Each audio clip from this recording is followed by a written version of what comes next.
Welcome to the Bakersfield City Council meeting. This television broadcast is brought to you by the local cable companies, the County of Kern, and the City of Bakersfield. You can watch the rebroadcast of this meeting Saturday at 7 p.m., Sunday at 10 a.m., and the following Wednesday at 7 p.m. You can download the agenda for this meeting at www.bakersfieldcity.us. Presiding over this evening's meeting, the Honorable Mayor Karen K. Go. Good afternoon. It's my pleasure to call to order the City Council meeting of June 28th, 2019. Madam Clerk, would you please call the roll? Mayor Go. Here. Vice Mayor Parlier. Here. Councilmember Rivera. Councilmember Gonzalez. Here. Councilmember Weir. Here. Councilmember Smith. I'm here. Councilmember Freeman. Here. Councilmember Sullivan.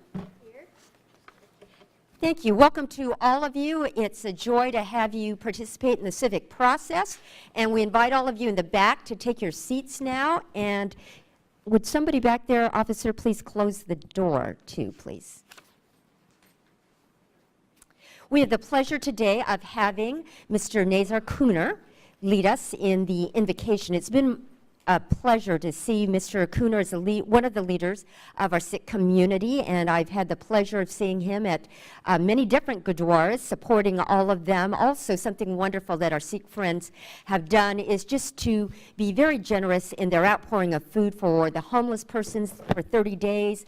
Near Mill Creek Park, they provide free food, and at any time, if any of you ever are hungry, you can go 24 hours to a gurdwara and get food there. After Mr. Cooner leads us in the invocation, we then have the honor of Jenny Frank from the United States Marine Corps veteran who's going to lead us in the pledge. And Ms. Frank served in Okinawa in Operation Desert Storm. She currently works for the Veterans Outreach Program Specialist. She's a Veterans Outreach Program Specialist for Kern County Veterans Services that does wonderful things for our veterans. And she also is the co-chair of the Kern County Veterans Collaborative, co-founded and president currently now of the Armed Forces Support Foundation. We are so blessed in our community to love our veterans, to be able to be grateful for those who have given so much to our country. And Ms. Frank, thank you so much for your support. Sitting next to her is her husband, also a veteran, Ben Patton, and thank you very much. So at this time, Mr. Cooner, would you come please stand and join us in the invocation? And you're welcome to offer some words if you would like, Mr. Cooner. प्रथम भगवती सिमर के गुरु नानक ली ते आए फिर अंगत गुरु अमरदास रामदास से होए सहाय अर्जन हर गोबिंद रो सिमरो सिरिया राय सिरिया कृष्ण ते आइए जिस जिठे शब्द जाए एक बहादुर सिमरे का नौ ने दा बताए सब थाई होए सहाय दसवें पातशाह धन धन गुरु गोबिंद सिंह जी महाराज सब थाई होए सहाय दसा पातशाह दी जोत धन धन गुरु ग्रंथ साहिब जी के पाठ ददार दते अंतर खालसा जी बोलो जी Waheguru oh my lord you are the homeless you are respect of the respectless, you help the downtrodden. You created the universe. On that universe, you created wonderful planet Earth. On that wonderful planet Earth, you created the city of Bakersfield. In our city, Mayor Go is doing tremendous job. My Lord, our beloved council members are doing super job. Police department, planning department, our city manager, city council, everybody is doing wonderful, great job. My Lord, we need your help to stay with them, help the people, bless everybody, one of them, bless the people of Bakersfield. My Lord, we need your help always. Stay with us always, my Lord. Thank you very much. Thank you very much. And now, Jenny Coronado Patton. Please place your hand over your heart or render salute. Salute, pledge. I pledge allegiance to the flag of the United States of America and to the republic for which it stands, one nation, under God, indivisible, with liberty and justice for all. Thank you. You may be seated. Thank you so much for your service to our great country, Mr. Cooner. Thank you also for all the service to our community. We appreciate that.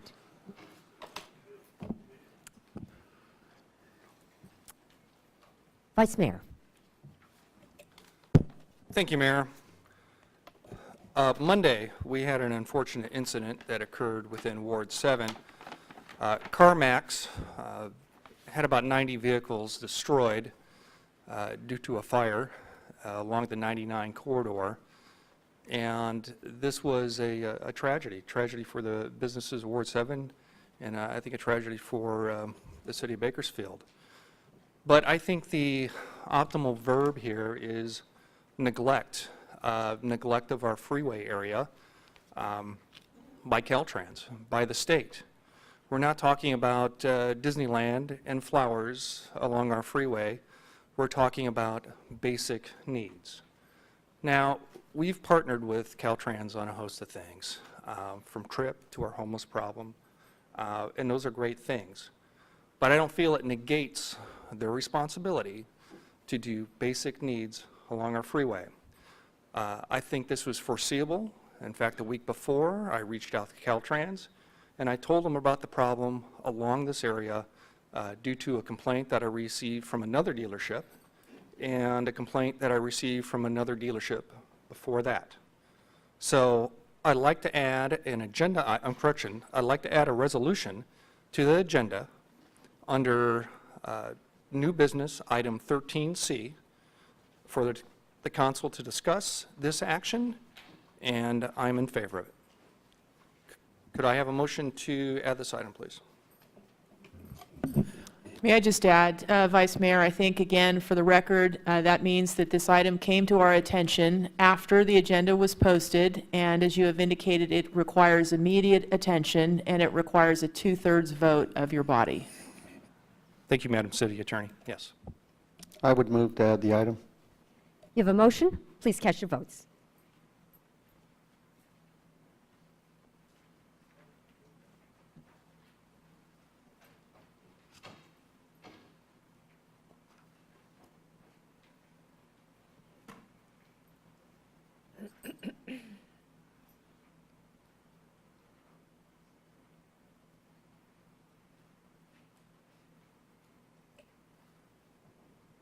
Motion is unanimously approved. Thank you, colleagues. Thank you. Madam Clerk, would you please read the first item? Under presentations, we have a certificate of recognition to Jack and Elizabeth Romaine, owners of the Feather River Drive Home Award Yard of the Season, Spring 2019.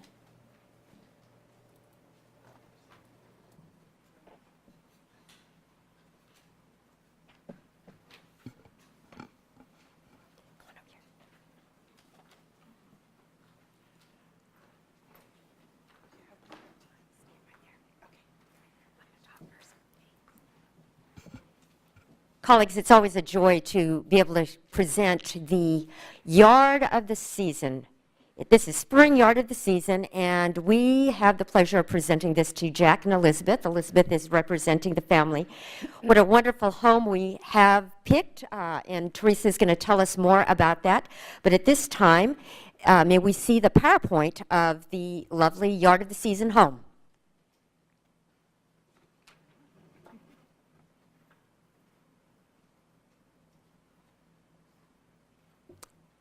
View from the sidewalk, from the street.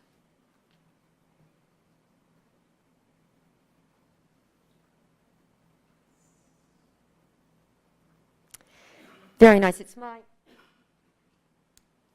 pleasure to be able to present you this sign, which you may proudly display, adding to the beauty of your home. Thank you so much. And before you say a few words, I'm going to have Teresa Olson, who is part of the Keep Bakersfield Beautiful team, say a few words about how your home was chosen. Thank you. The homes are chosen by sustainable yards that can be drought sustainable and also beautiful at the same time. Their home is just a lovely home. They've made it just fantastic for the neighborhood, and they also will be able to be proudly presenting their yard signs, so maybe some of the others in the neighborhood would follow suit. Would you like to offer a few words? I just want to thank everybody who got me here and told me, that my yard was beautiful. Thank you.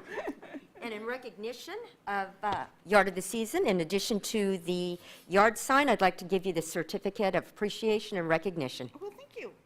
Congratulations. Let's give her a round of applause, and let's take a photo.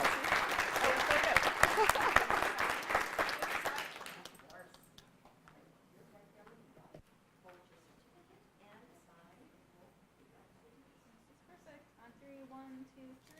One more.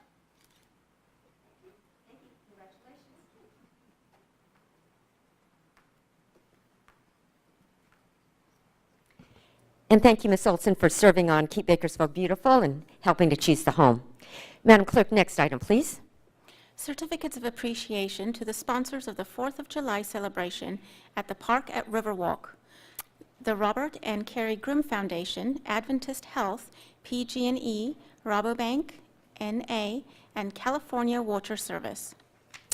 Well, it's that time of the year again where we get to have fireworks, but fireworks just don't happen on their own. They're expensive to produce, and we are so fortunate that there are people who are going to work together to make us have a wonderful show. We are grateful for AEG Management, Rabobank, who is going to present the 7th annual 4th of July community celebration at the Park at Riverwalk. Free fireworks show, live entertainment at the Spectrum Amphitheater. The event's going to begin at 6 p.m., music starting at 7, and around 9 o'clock, the skies are going to light up. I would like Steve Eckerson, who's the general manager of AEG Management, and then Sam Williams, the sales manager, to join me up here, and we are going to thank a few people. Come on up here. Thank you, Mayor. You'll stand over there. And now if we can recognize our sponsors. The Robert and Carrie Grimm Foundation, they were unable to be here because of another commitment, but I'm going to present this to Sam and to Steve on their behalf. So thank you very much to Robert and Carrie Grimm Foundation. And now Charlotte Briggs, who is the market president for Adventist Health, who supports us on a regular basis. Charlotte, thank you so much. Would you care to say anything? It's just our pleasure to be part of the community and be able to bring this to Bakersfield. So thanks for the honor to be able to do that with the team. Thank you. And next, for PG&E, Kristen Dowd. Thank you, PG&E, for your sponsorship. Thank you. Kristen? Well, in addition to it being a fun event, we know that this also is one of those events that keeps our community safe, with people being able to come to one community fireworks show. So PG&E is proud to be able to sponsor something that, you know, enhances the safety in our community. So, Thank you so much, you. PG&E. And now from Rabobank, Susan Bogosian, the Gosford Road branch manager. Thank you so much, Rabobank. Susan, thank you for representing, and we are pleased to have you. Rabobank is always privileged and proud to be able to contribute to the community. We're very family and community oriented. This is a great event, and we don't want it to end. We want it to continue. Thank you. Thank you so much, Rabobank. And lastly, where we get our water, Cal Water Services, and the district manager, Jeff Folks. Thank you so much, Jeff, and we appreciate all that you do for our community.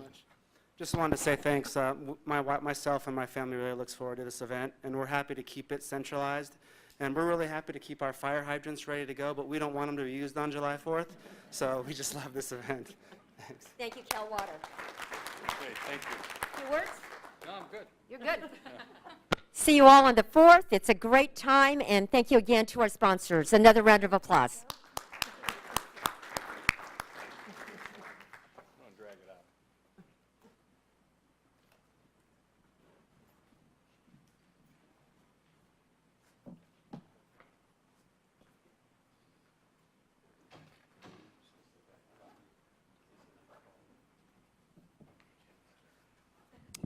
At this time, we'll receive public statements. All statements are given a 3-minute time limit, 15 minutes per topic. If you have written comments that are longer than your verbal statements, please give those to the clerk. She'll give them to the council. Please avoid any behavior that disrupts the meeting.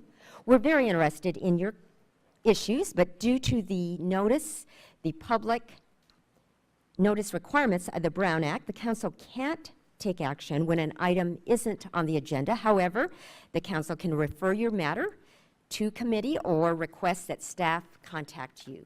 If you're here on hearing items 9A through E, now is not the time to speak. You'll be given an opportunity when that item is called later in the meeting. Madam Clerk? Mayor Go, we've received 6 speaker cards this evening, 2 regarding separate subjects and 4 regarding a single subject. The first speaker this evening is Curtis Bingham. Mr. Bingham?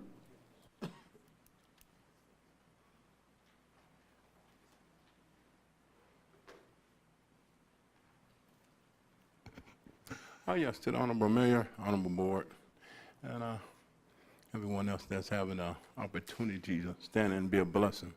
The Lord tells us to bless our leaders, and I like to bless our leaders. Today, I like to start with a mighty man that we have. And I don't just say words, I mean them in the name of our Lord and Savior Jesus Christ, who has made me his servant. To Mr. Alan Tandy, 27 years of managing a city, that's a mighty thing.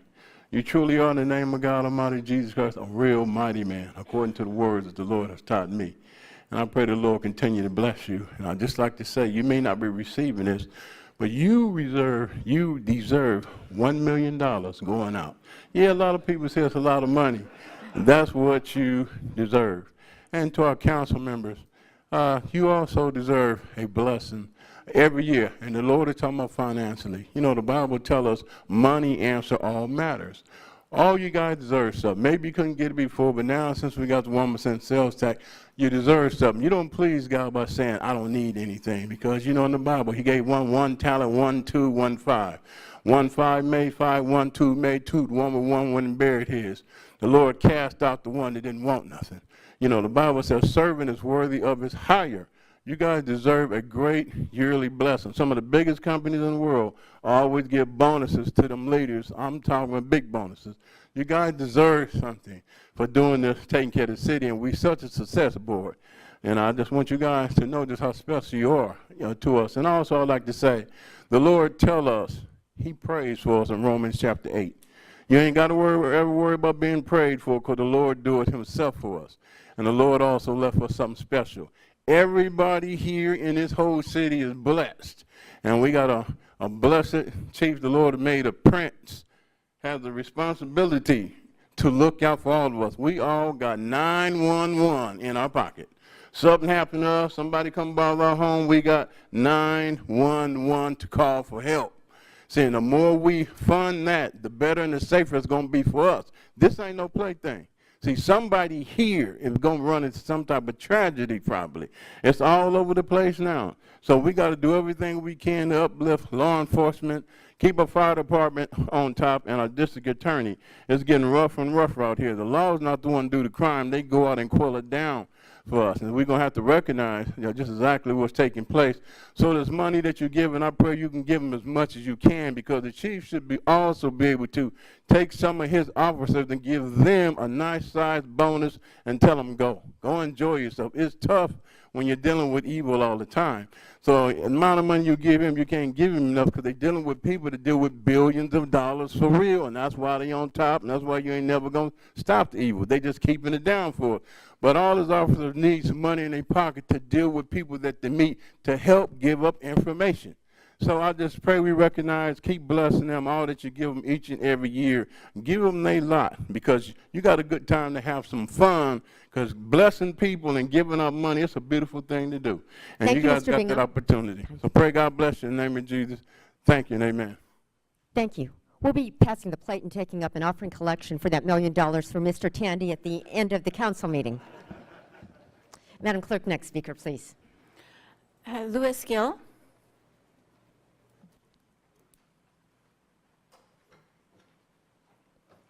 Welcome, Mr. Gill. Good afternoon, Mayor, council members. Excuse me. I don't know if I'm going to be able to talk. I don't know what happened here. That would be fantastic, actually. City Clerk, will you reset the clock when he comes back to, please?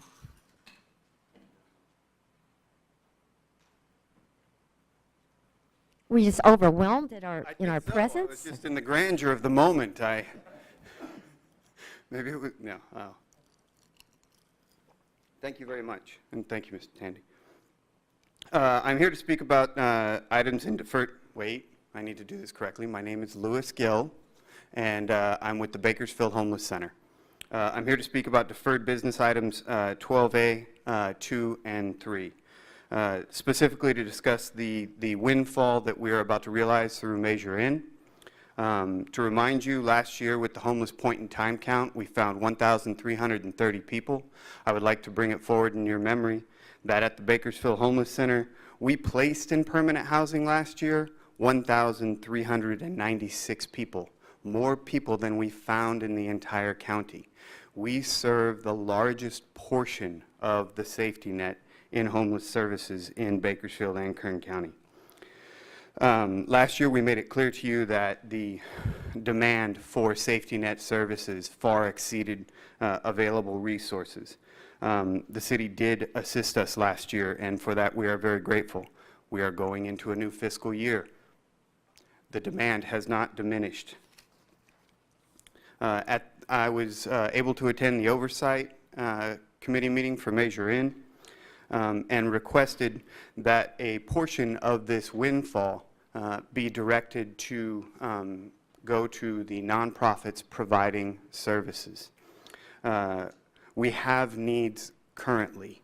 I realize that the intent is to have a long-term fiscal responsibility for the city, that it be a rainy day fund. We have a serious demand now. In the minority reports from that meeting, you will see that there were members that agreed with that request, but they were not in the majority. Just to clarify, at the oversight meeting, staff stated that there were other funding sources coming available for operating specifically for homeless service organizations. That's not entirely correct. There are dollars coming available from the state and other sources for capital projects. We have not identified additional operating dollars, and the current demand that we're trying to meet, again, exceeds what's available. Also, what was stated was that there are several organizations that could make a request. I would submit to you that we are the largest service provider, and no other organization can absorb a reduction from us. And so we request that we receive assistance from the city in responding to the crisis that everyone sees outside. Measure In funding is appropriate, and I appreciate your time. Thank you, Mr. Gill. Next speaker, please. The following 4 speakers are regarding a single subject. The first speaker, Adeyinka Glover.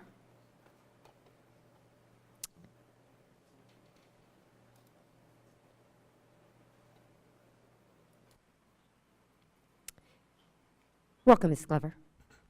Thank you. Good afternoon, Mayor Go, City Council members, and city staff. My name is Adeyinka Glover, and I work at Leadership Council for Justice and Accountability.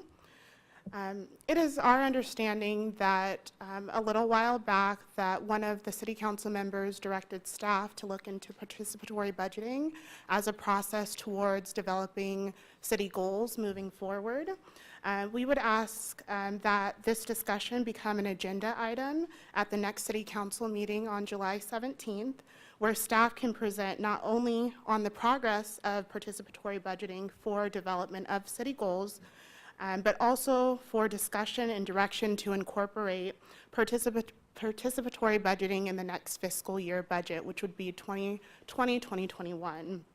The agenda item should provide an opportunity for the public to provide feedback on the progress made thus far. I would also like to take a moment to talk a little bit about the issue of the time change for this meeting. The City Council released the fiscal year budget schedule, and it read that the budget would be adopted on today, June 28th at 5:15 p.m. Furthermore, the city's May 8th presentation also stated that the budget would be decided upon at 5:15 p.m. today. While I acknowledge that the city has posted the agenda for the 3 p.m. meeting on its website more than 72 hours in advance of the meeting in compliance with the Brown Act, I do not believe that this change in time addresses the true spirit of the Brown Act, which is to promote transparency and public participation in local government. In many public spaces, the city has presented that the final budget adoption would be at 5:15 p.m. However, the city made a determination to change the time. Instead of putting a notice of cancellation for the 5:15 meeting as well, the notice of cancellation was posted for the 3:30 p.m. meeting. It appears that the time was moved up for the convenience of the city council and its staff, without consideration of the public, many of whom work during the day. Moving such a critical decision from 5:15 p.m. to an earlier time while people are at work significantly limits public engagement and in the budget process. The public themselves should be prioritized when making time changes. Thank you. Thank you. Next speaker, please. Jost Sterner?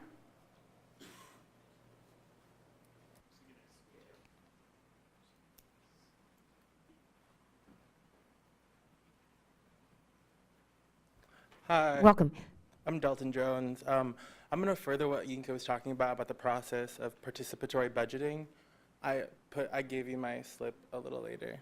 But yeah, so the participatory budgeting can take many forms. However, the process should be inclusive, transparent, and effective towards community engagement and allowing all community residents to decide for themselves where they want their money to be spent. To do this, we're going to need a meaningful amount of money from the city council we're going to need a meaningful amount of money from the city council to make this happen so that we can see the community projects, we can see money from, what am I trying to say? I'm sorry. But, so we can see the investments of the use of the funds. For example, the first year in the city of Vallejo's participatory budgeting process, they put $3 million behind it. And from then to now, if it's been like 5 years or so, they've been able to put $8 million and 47 projects from the community have been funded and they've been actualized. So yeah, if we could just come together and figure out what this process looks like, it'd be great. I'm gonna go now. Thank you, Mr. Jones. Madam City Attorney, Madam Clerk. Next speaker. We went out of order there. Mr. Sterner? She'll call. Mr. Sterner? Sorry about that. My name is Josh Stenner. I work with an organization called Faith in the Valley. Thank you for having us come up here and speak to you all. I'm addressing the same sort of topic about participatory budgeting that both Ada Yinka and Dalton Jones have spoken on. So as we begin to sort of create this process around participatory budgeting, as the city has already sort of stated that they're interested in, we think that the community should be involved in sort of every step of the development of the process as well. That way it can be inclusive of all of the members of our community. So as the staff researches this process, they should reach out to the public and get their feedback. And ideally, it would be a phenomenal opportunity for us to create a certain sort of steering committee where it becomes an actual collaboration between the city council and community members. We would be more than willing to provide our expertise as organizations that have either gone through this process in other cities or as organizations that work directly with hundreds of community members weekly.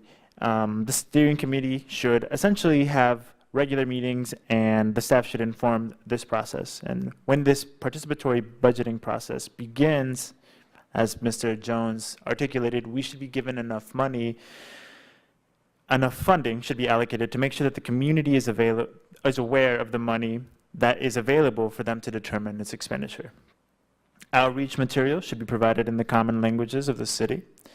And of course, interpretation services should also be consistently provided at these meetings. We are also willing to continue to meet with you all, with city staff and with city council members to further this discussion so that we can achieve the objectives of creating and implementing a participatory budget process for the city that really benefits everybody in the city.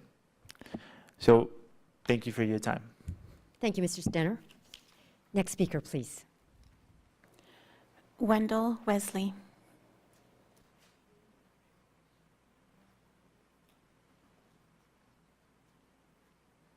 Welcome. Thank you. Good afternoon, Mayor Gohl and city council members, city managers. I'm here as a resident of Ward 1, and I would like to be involved as a representative as Ward 1 on the participatory committee. Ward 1, if you ask most of the residents there, they feel like they're forgotten, they feel left out, and now that we have this measure in, they feel this is the time now that the city can actually support a little bit more. Ward 1, there are things going on there that crime-wise and other issues that when you have abandoned homes and maybe some parts of our county, the residents there feel that they're basically left out. In my neighborhood of Ward 1, I counted 9 stop signs that we didn't have. And there's been accidents in these areas because people don't know which car is supposed to go first. That's just for starters, and I'm just really looking forward to working with City Councilman Willie Rivera and moving forward as a member of the participatory budget to see that every ward get represented and the city of Bakersfield is better for it. Thank you. Thank you, Mr. Wesley. Vice Mayor. Thank you, Mayor. First things first, you mentioned the stop signs, sir. If staff could reach out to them and just see if there's something that can be corrected regarding any infrastructure needs. Also, Councilman Rivera is out of the country. I'm sure he'd be very interested in your comments, and I'm sure he'll follow up with you in the future, and he has a pending referral. Thank you. Thank you. Madam Clerk, next item, please. Under workshops, we have the adoption of the 2019-2020 City Council overarching goals. Mr. Tandy, would you like to offer words before Ms. Carrier? Brianna Carrier has been working with the staff on helping to evolve the goals proposed by council members, and she's here to present them, see if they're there yet, or whether they need more work. Thank you. Ms. Carrier? Yes, thank you again, Honorable Mayor, City Council members. Good afternoon. Brianna Carrier, City Manager's Office. I'm going to try and keep myself on time here. Okay. So this is, I think, our third presentation we've had so far this year on reformatting these goals. And what we have today is the language for your overarching goals. So that has been changed pretty drastically. They're a little lengthier, a little more descriptive. So I'll go into those, and then we'll look into what our next steps are as far as creating some action items for your next meeting. So just a quick little image right here. If you're not familiar with word clouds, this is what this is. It's a little generator that spits out an image for you based on a body of text, and this body of text was your last iteration of council goals. So what it does is it'll emphasize some of the things that you were prioritizing in your last round, and it's just a reminder of the things we don't want to lose sight of. So you see a lot of things highlighted there, like construction, water, streets, public services in general. So just a fun little way to look back and know that we're not going to lose sight of those, and maybe also a little bit of a way to see how busy that document was, and that the aim of this new document is to make it a little bit easier to read through. So what I'm going to do here is there's 8 overarching goals that you may or may not decide to adopt tonight or at a later date. But this first one here, provide quality public safety services. And so for a lot of these, you'll see a lot of similarities with your last goals. I will read through the language just so we're all very clear and we know that this is what you want moving forward. So again, provide consistent public safety and emergency services that support and enhance proactive law enforcement, improve police and fire response times, and reduce crime with emphasis on reducing gang violence, domestic violence, child abuse, assault, vehicle theft, and property crime. 2, address homelessness, increase shelter capacity and identify targeted funding for services for homeless persons, providers for greater outreach and more counseling to achieve a meaningful reduction in homelessness. 3, maintain fiscal solvency, plan for stable and consistent fiscal solvency through prudent measurement of general fund reserves, facility replacement reserves, pension obligations, and evaluation for cost and operational efficiencies. And just to pause really quickly too, I am going through them kind of quickly on purpose, but we do have them on the summary sheet if you'd like to refer back to them. 4, enhance quality of life and public amenities, improve and enhance the condition of public amenities, parks, and streetscapes to bolster the quality of life for our community and leave a positive impression for visitors. 5, strengthen and diversify our economic base. So this is streamline development processes and targeted investments and incentives in strategic areas throughout the city to increase economic activity and job creation. 6, enhance infrastructure. So replace deteriorated streets, enhance infrastructure for pedestrian and bicycle safety, and meet the current schedule for construction of all phases of the Thomas Roads Improvement Program to improve the city's transportation network for all users. And 7, and this one is a little bit new compared to your last goals, so definitely want to make sure we're heading in the right direction here. Promote community pride, image, and excellent customer service. So what we've developed here is provide superior customer service that empowers constituents to engage meaningfully with council members and staff and demonstrates the commitment and pride that employees and residents take in our community and its successes. Okay, and then the last one right here, invest in urban renewal and downtown development. So revitalize established areas of the city, such as downtown Bakersfield, historic areas, and areas that are ineligible for federal funding for projects such as the installation of curb, gutter, sidewalks, and related infrastructure. Okay. So I hope that we've had time to digest this a little bit, and if we feel good about this language, we can move forward with adopting that tonight.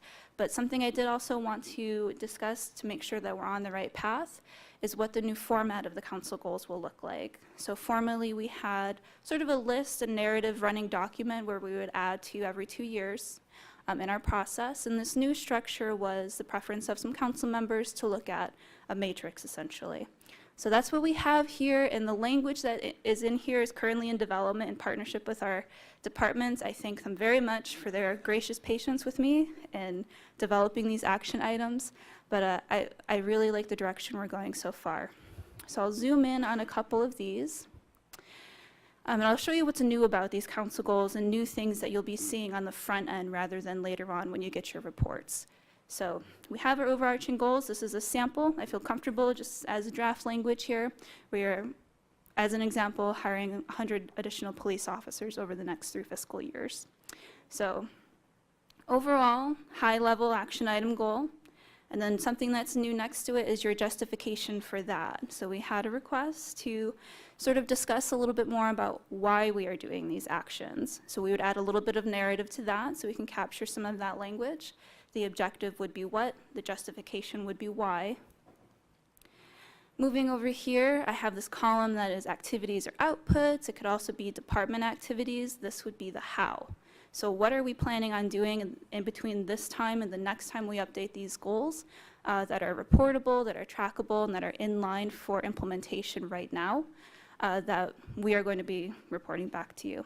So again, this is some sample language that I kind of put together, felt comfortable that we have some good concrete steps, but this will evolve as we bring our next iteration to you. And then we also had another request to have an impact statement. So if this is how we're going to do it, then we also want to know what is going to be the result. So if this, then what? So that will have a little bit of language on sort of what outcome we expect to see, the impact of completing these goals. And these are the last 4 columns on our new matrix here, and probably the one that you're most interested in is the last one, the reported measurables.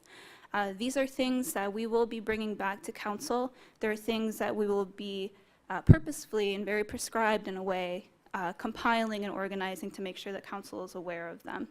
So again, this is going to be developed. It's currently in development with our staff and department heads. And we'll be bringing that back to you on July 17th. So just take a quick look. Currently, what we're doing is we are going to be continuing to define those action items. If you have additional feedback in between this process that we're going through now, I'd love to hear it. Please get in contact with me, and I can provide you any other information you need regarding that. And I also wanted to highlight some things about how is council going to be aware, and not so much even council, how is the community going to be aware of the successes so far and what progress we're making. So far I feel that the city has a number of ways that we try and make sure information gets out and that we are tracking it. So we'll continue to do that in the formats that we have, and maybe even enhance. So I'm very excited for the prospect of a PIO officer, have many ideas for them. But we have just some quick clips up here. Our weekly general information memo that is public, goes out weekly on Fridays. Our Facebook page, expanding our social media presence, and also building out the City Council's webpage a bit more, even to the point of maybe putting this matrix directly on there and having links to different things people might be interested in. So some ideas, we will continue to track these throughout the years. You will still get your budget transmittal at the end of the next fiscal year, outlining all the accomplishments. Not every activity is going to be in that matrix, but there's many things the city does that is captured in that document.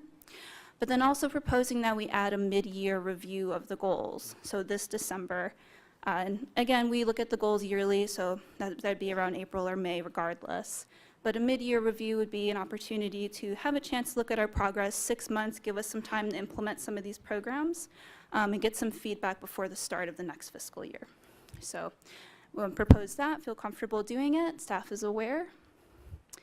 And that would bring us to our action for tonight. So my request would either be our request would be to adopt the overarching goals as they are. If you're comfortable with this language, then that's great. We can go ahead and move forward. Or if you feel like you would like to keep the window open for additional feedback, we can hold off and no action tonight, and we'll bring this back at the next council meeting. So thank you. Thank you, Ms. Carrier.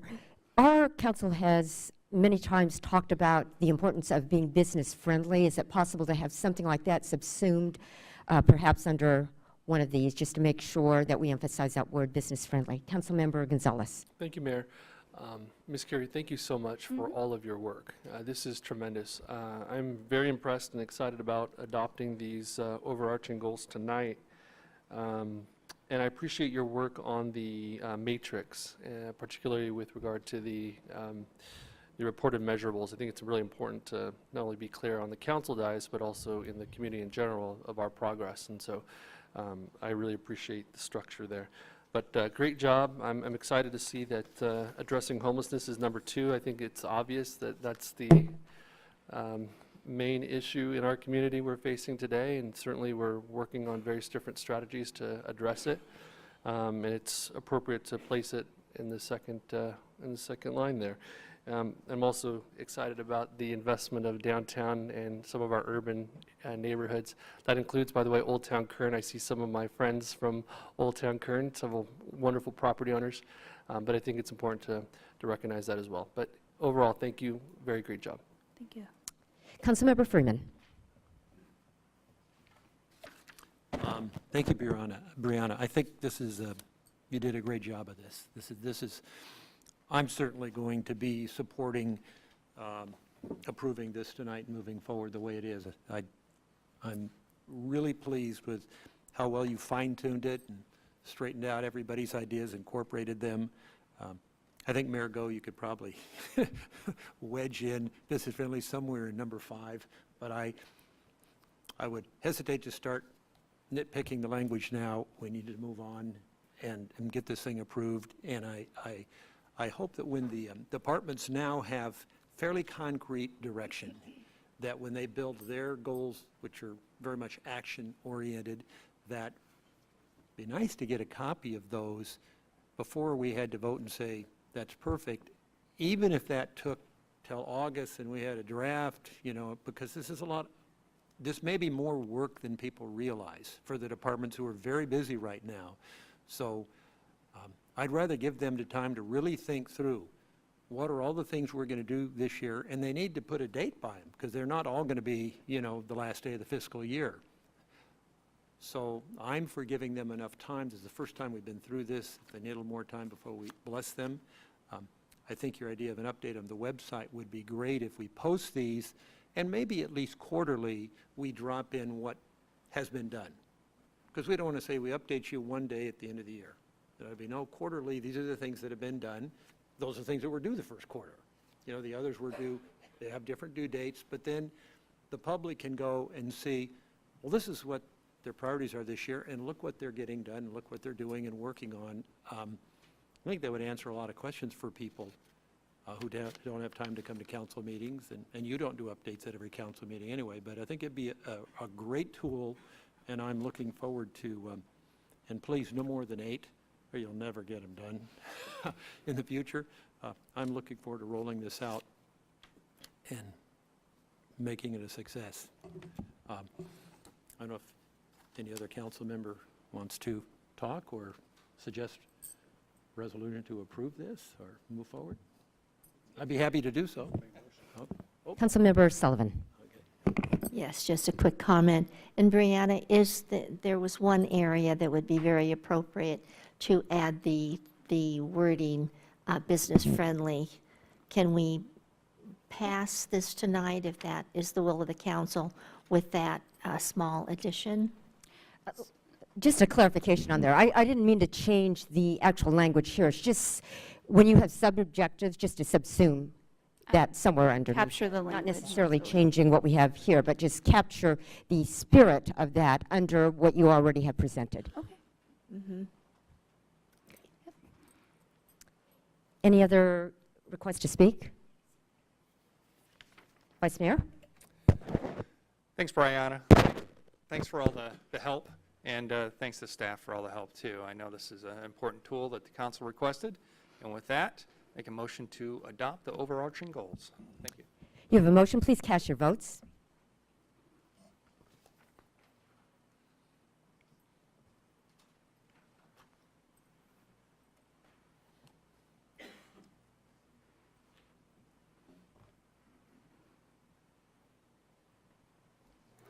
Motion is unanimously approved. Thank you. Thank you, Ms. Carrier. That was a lot of work. You took a lot of information from various perspectives, very complex tasks, and thank you for a good job. Thank you, City Council members, and through the mayor, we appreciate the additional time. Madam Clerk, next item, please. Consent calendar items 8A through 8AN for approval. We've received a staff memorandum requesting item 8AJ be removed from the agenda, and an additional staff memorandum was received correcting a typographical error on the administrative report for item 8AI. Vice Mayor. Does any council member wish to recuse themselves from an item? Does any council member wish to pull an item for separate consideration? I'd like to make a motion to approve consent calendar items 8A through 8AN, along with the noted corrections by the city clerk. You have a motion. Please cast your votes.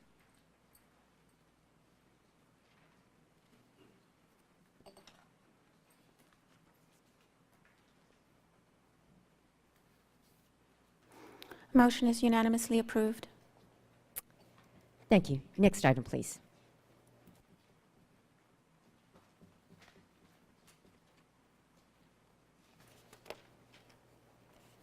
Consent calendar public hearings.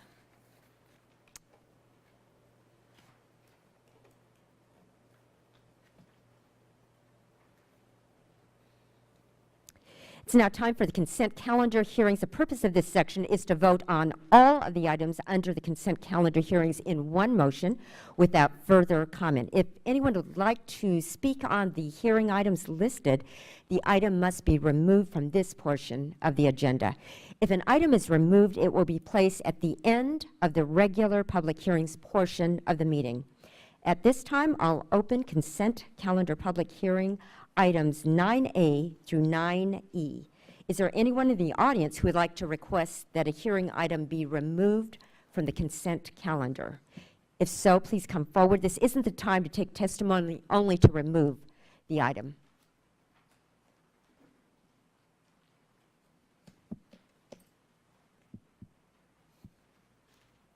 Excuse me, Mayor. The item good- that you represent, what were we referring to? We are currently on our consent calendar items, and this is the opportunity for the member of the public to remove an item from 9A through 9E, to remove that now, if that is what anybody wishes. May I ask what the item are?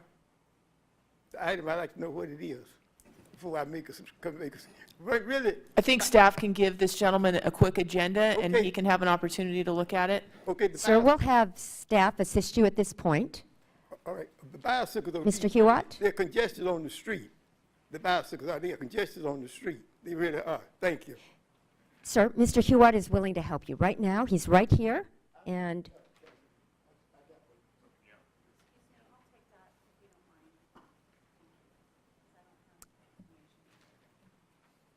so, again, is there anybody from the audience who would like to request that a hearing item be removed from the consent calendar? Seeing none, does any council member wish to have an item removed? Seeing none at this time, the consent calendar public hearing items 9A through 9E, those are now closed, and we'll call on the Vice Mayor for a motion. Motion to approve consent calendar public hearing items 9A through 9E. You have a motion. Please cast your vote.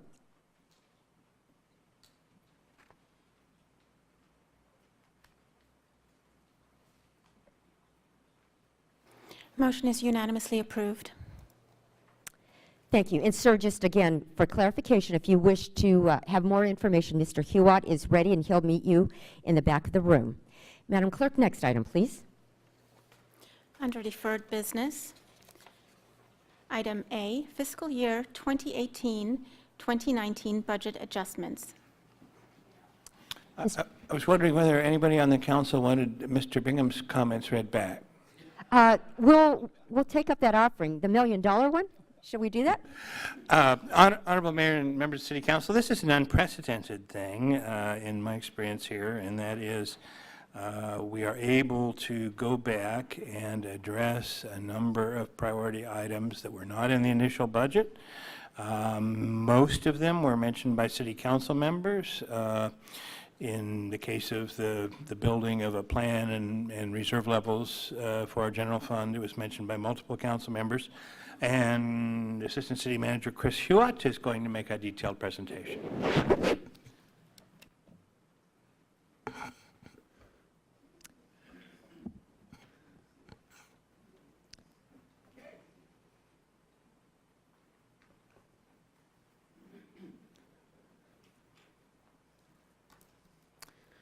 Good afternoon, Honorable Mayor and City Council members. Chris Hewitt, City Manager's Office. This is a kind of a two-part item. I'm going to be on 12A first. We have some proposed budget adjustments for the current fiscal year that I would like to cover with you and take care of those items and discuss and answer any questions you may have on those first. And then we have a separate item that covers the adoption of the budget for next fiscal year.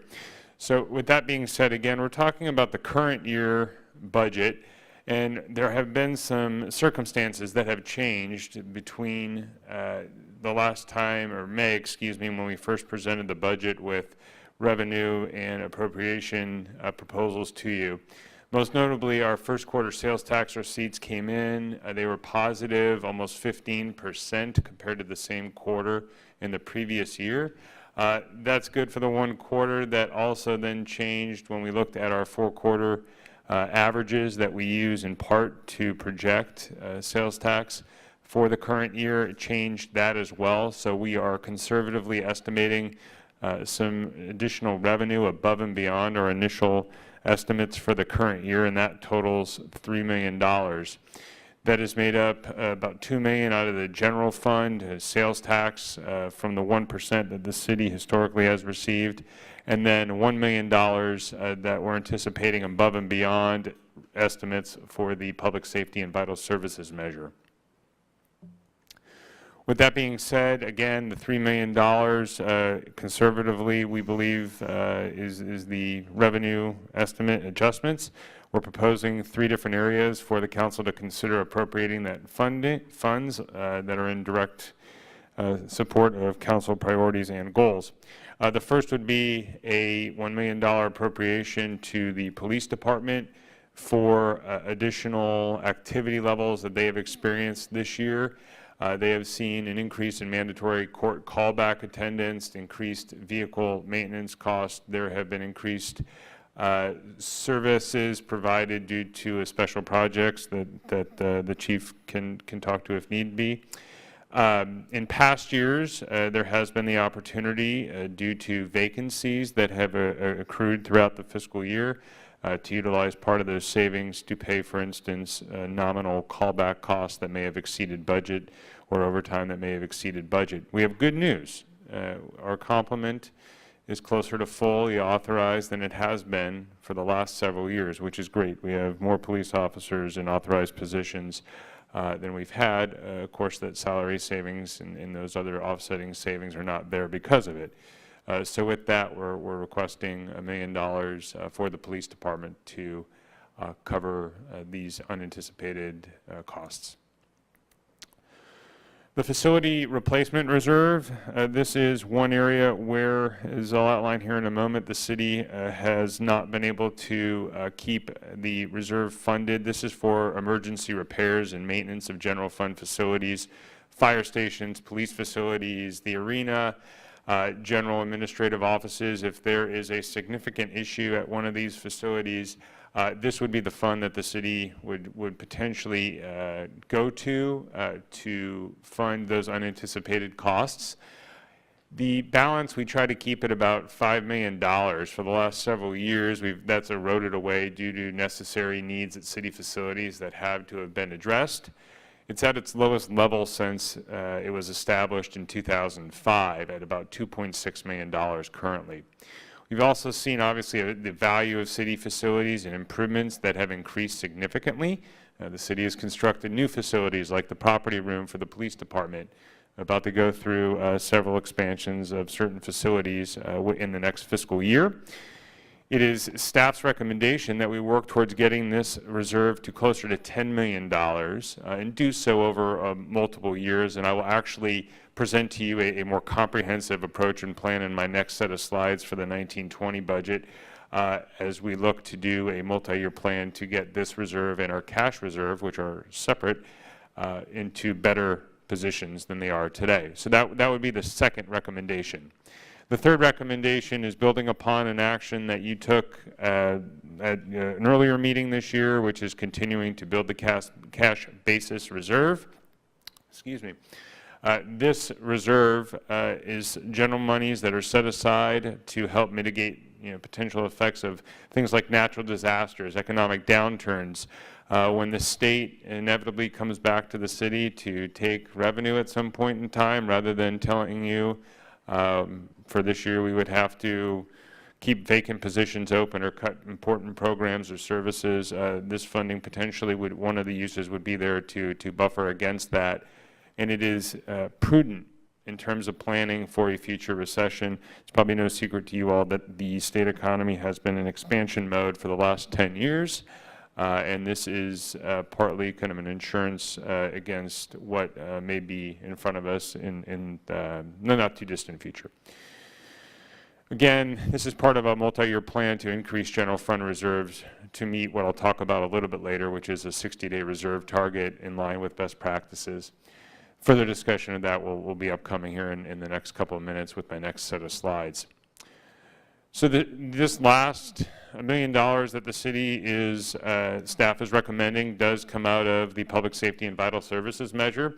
So earlier this week we met with the Oversight Committee on the 26th. They reviewed this item and they reviewed some items that were amendments to the 1920 budget, which I'll cover later. They did approve the allocation of $1 million in terms of recommending it as it being in line with the goals of the measure. There were, I believe on this one, one committee member who voted to not approve that, and the comments revolved around potentially providing additional funding for homelessness-related activities. So these are the staff recommended actions that are before you. There are appropriation and transfers. Again, this is current year, fiscal year 18-19. And again, staff is recommending that the council take these three actions in accordance with this information. Be happy to answer any questions on this item. Thank you. Thank you, Mr. Hewitt. Comments or questions? Councilmember Freeman. Thank you, Mayor Go. Chris, are you asking for comments on the staff, this list of supplemental items? Yes. Okay, I just have one comment, and it might be a way of clarification. We have a small allocation to replace the blacktop medians where we have blacktop instead of hardscape landscape. I'd like to clarify that that includes the ones that are just dirt also, that didn't even get blacktop. Understood. You know, the medians that are eyesores. And I doubt we can fund all of those necessarily this year, but I think this calls for a plan and some of the funding and some more the following year. I'd also like, and this might be an action item as opposed to budget within the Parks and Rec Department when they are supporting our goals, that they have a plan to clean up the arterial, the landscaping on the sides, that they first identify where it needs cleaning up and then put a schedule together to get it done, because it's huge. It's so poorly maintained by our own staff and by builders who are allowed to let it deteriorate immediately and weren't monitored. And, you know, it only takes a few and the whole place looks bad and everybody else did a good job. So if we can identify along the corridors in commercial projects where you drive up and they're out of compliance with all of our landscape regulations and they've never been cited, just cleaning up the arterial landscape, hardscape. But I think that making that another budget item this year, it's a little too late for that. At least I'd like to see an action item where the identification of what needs to be done and some of the obvious cleanup from operating funds gets done this year, so we'll know going into next year, this is what our challenge, maybe something about our freeway off-ramps, although is that a Caltrans responsibility, by the way, the landscaping at the freeway off-ramp, is that the city? That's Caltrans. Okay, so we don't need a plan for that, we need a plan to push Caltrans to do it. But once you get off the off-ramp, you arrive at Ming Avenue, White Lane, Panama, it just looks awful. Those are the comments we get of people coming through our city. We need the landscaping and hardscape we have, really need, a lot of it is just cleaning it up and having it pruned properly like it should have been, and the other is enhancing it. So just action items, no new budget on that part. I'll spare you that this year. Thank you. Thank you. Councilmember Smith. Thank you, Mayor. I just want to be clear, the comments Councilmember Freeman were making are for next year's budget, and I think what we're voting on first is the budget adjustments to 18-19 budget? Yes, correct. So these are for the current fiscal year 18-19. I will cover in detail some of the items that Councilmember Freeman mentioned in just a moment on the next item. Thank you. Wasn't the 50,000 one of the add-on items? Yes, Councilmember Freeman, it is. We're taking this in two parts sequentially. We're dealing with the current fiscal year that runs actually through the June 30th, and these are some items that we're wanting to include in the current fiscal year. And then there's some items with the adoption of the budget for next fiscal year that I'm going to be taking care of in item 12B and covering with you in just a moment. So what we're asking for is two separate actions, one on these three items that are on the screen in front of you, and then a separate action on the other item coming up. Okay. Gotcha. Any other comments or questions? Vice Mayor? Motion to approve appropriations and transfers. You have a motion. Please cast your votes.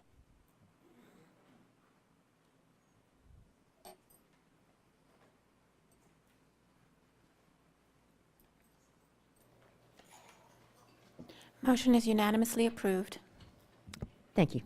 Mr. Hewitt? Once again, we will move into my next slides here, if I can get the presentation back up. There we are. Oh, there we are. Okay. So we'll move on to the adoption of the 1920 budget. As you all are aware, we presented the budget to you on May 8th, gave you an overview, and then we went through several different workshops, and all of our other departments provided some detailed overview on their budgets at hearings at workshops over the course of May and June. This is a historic budget, as we mentioned on May 8th, in terms of service level enhancements, programs, projects that are addressing top community priorities. The proposal contains very measurable, innovative programs and services and projects that are going to address community priorities, your current city council goals, and what are soon to be your new city council goals. And so we're happy, and staff is delighted to bring this package to you. Focusing on key issues that you'll see, their themes: public safety, homelessness, economic development, community facilities, fiscal stability. This includes the Citizen Oversight Committee recommendations and feedback on the proposals for fiscal year 1920. And you've seen those and considered those. Again, we took action over 4 meetings to consider the budget. Tonight, I am going to be presenting you with several adjustments and changes to that proposed budget based upon improved fiscal circumstances. Again, we have some conservative revenue estimates that are intact for next fiscal year. So we're not anticipating significant economic growth next year, and that's the basis for this budget. So again, I'm just going to recap quickly, as I just mentioned, that there was a fiscal quarter, first quarter of 2019, our sales tax receipts were up about 14.5%. So again, that changed the revenue estimates for the current fiscal year. That also changes slightly some revenue estimates for next fiscal year. We're starting essentially a little bit better off than we initially thought. And so that's going to explain and where the revenue was anticipated to come from for some of the adjustments we're asking you to consider.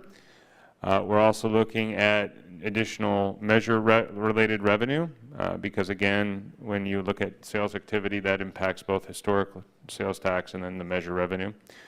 We're also looking at transient occupancy tax. We're anticipating a very slight increase, as well as transportation development fee revenues, looking as though we're going to have more than we originally anticipated. So this is the summary for next fiscal year in terms of those dollars that were not originally anticipated in the budget that was presented to you on May 8th. The sum of that amount is about $7.3 million in additional revenue. You can see how that's broken down here between the different funding sources. And I'll again get into how staff is recommending the council appropriate that money here in just a moment. A lot of what we're recommending is based directly on feedback that was provided by this council over, again, the last several meetings. And so you may see items here that are very familiar to requests that have been made. The first is an additional staffing request for the city manager's office. This was based, again, on multiple council member requests.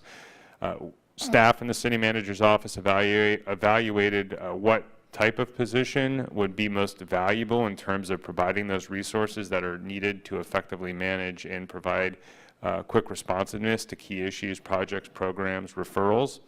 And that type of position is an Administrative Analyst 3. It's a very versatile position within our office. It is responsible for several different types of assignments, from city council goals down to referrals, committee efforts. So it's, again, very versatile. The total cost, salary and benefits, is $117,000. Again, these are proposed out of the general fund, so non-public safety measure. I want to make that clear. The second item, after staff presented the budget, the Museum of Art provided a letter to staff and I believe to the council requesting $75,000 as a contribution. A little bit of background: the city has very long-standing ties with the Art Museum, although the city has not provided dedicated ongoing funding for the last many years.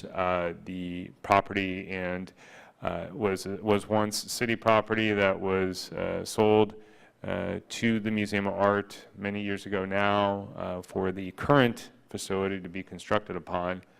And prior to the recession, the city did provide a contribution to the Museum of Art. After reviewing what the museum was looking for, staff feels comfortable in recommending a $50,000 contribution. That is in line with, again, historical contributions that were provided to the museum prior to the recession. The museum is one of just a handful of nonprofits that are eligible to receive ongoing funding under the council policy, so there's no need to change that as part of this recommendation.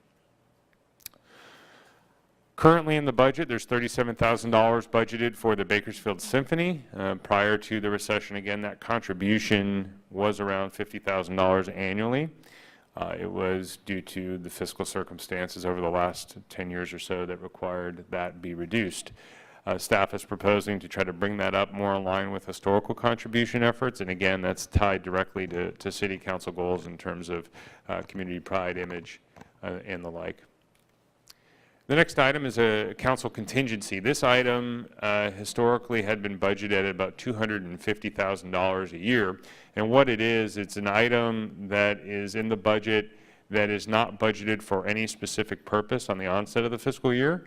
However, throughout the fiscal year, there may be projects or other items that the council is interested in that arise where this funding would be potentially identified as a source to fund that project or those programs or whatever may come up.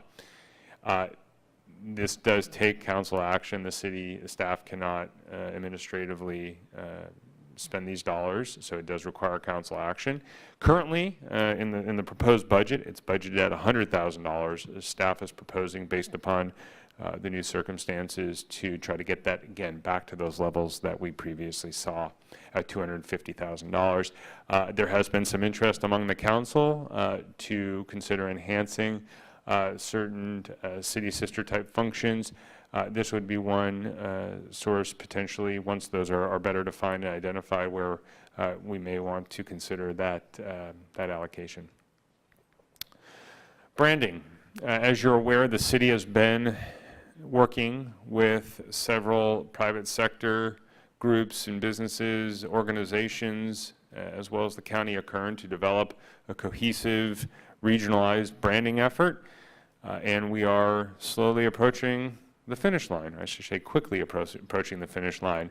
Looking to develop that cohesive external brand to do several things: generate economic development, promote talent, attraction, tourism opportunities, and general economic development type of activities.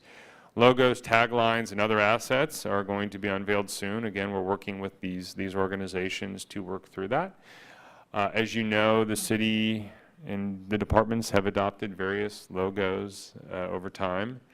And what we would need to do is get our foot in the door, so to speak, or dip our toe in the water with starting to actually change the branding, the low-hanging fruit, so to speak, and this funding would be allocated to do just that, is to get that new brand on letterhead, business cards, vehicles, as they come about. And we're doing that incrementally, where fiscally and feasibly prudent. It's not an all at once. This is certainly going to take time to implement, but this is, we believe, a good first step.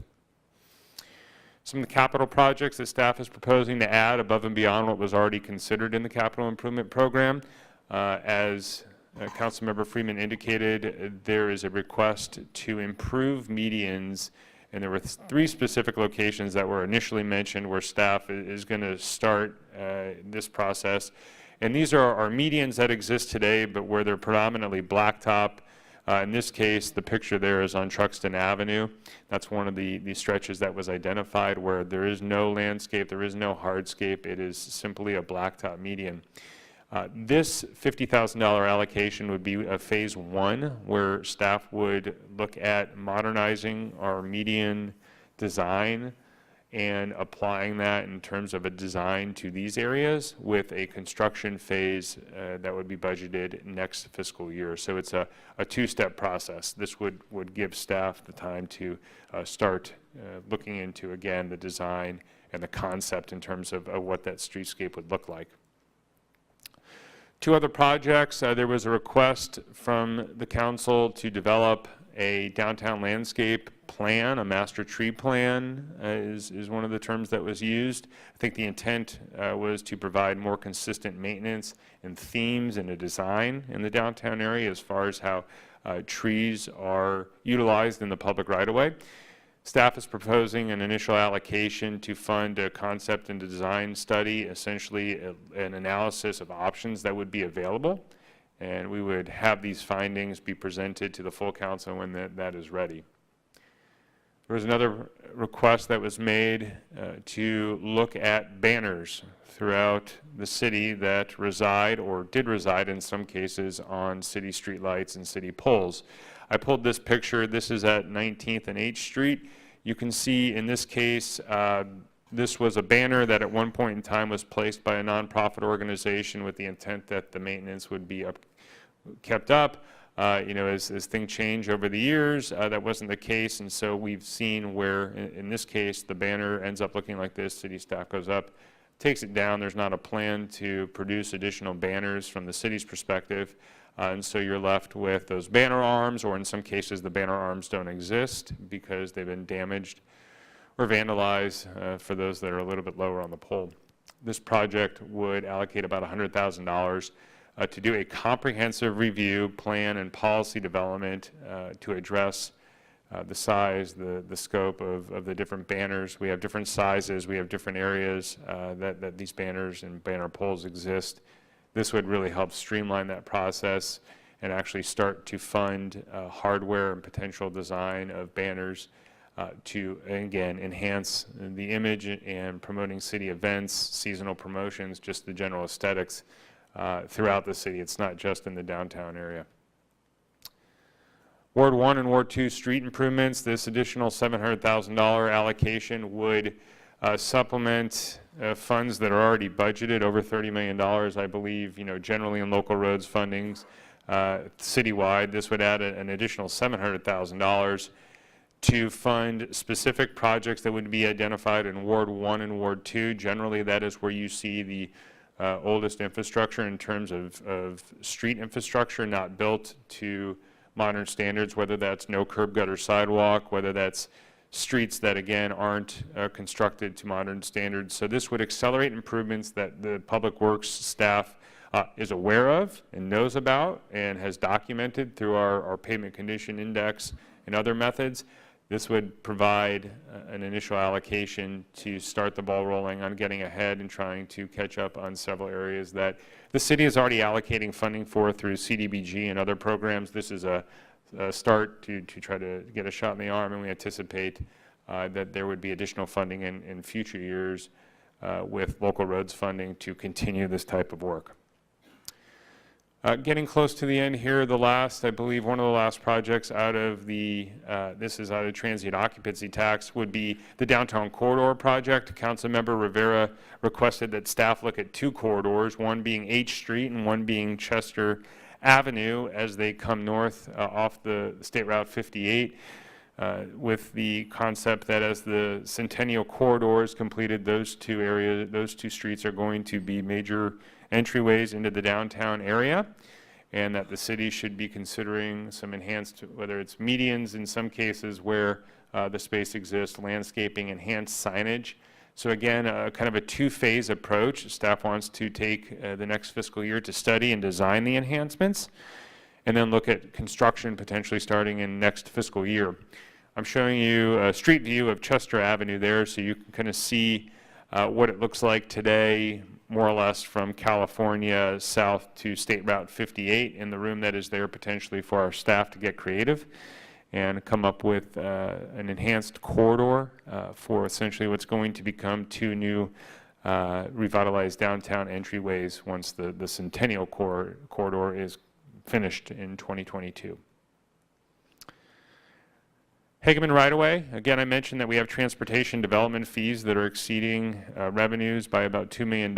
If you recall, the Hageman flyover is a trip identified project that proposes to extend Hageman Road from Knutson Drive over State Route 99 to Golden State Avenue, providing that new essentially east-west connection in North Bakersfield. There's also a new bike path that is part of this project that would cross State Route 99.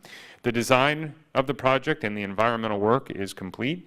The construction funding source is not yet identified, but there's one important step between those two that needs to be taken care of, and that is the acquisition of the right-of-way to get that project to shovel-ready status. As you're aware, there are several new sources of roads funding, and staff truly believes that if we can get this project to shovel-ready status over the next several years, that it'll be a very strong candidate for a combination of future federal and state roads funding.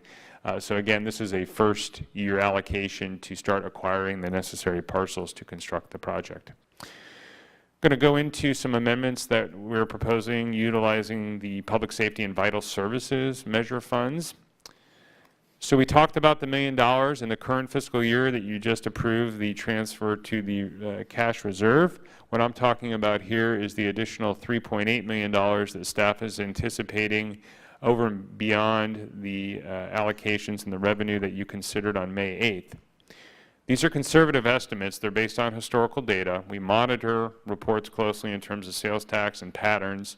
We have a history of budgeting conservatively. We believe the 3.8 falls directly in line with that. Just touch quickly upon 3 areas that staff is proposing to make some changes in additions to the measure program. The first is what we're referring to as the community prosecution program at $300,000. This would be a new approach to addressing quality of life type crimes. There are ongoing discussions between the police department, the Kern County District Attorney's Office, and the Sheriff's Office. The intent of this program would be to enhance the enforcement, and I emphasize prosecution because that's really where this funding would be allocated under this plan, and then the incarceration of individuals who otherwise today would essentially be, the prosecution efforts are not where we want them to be in terms of trying to deter and prevent these types of activities.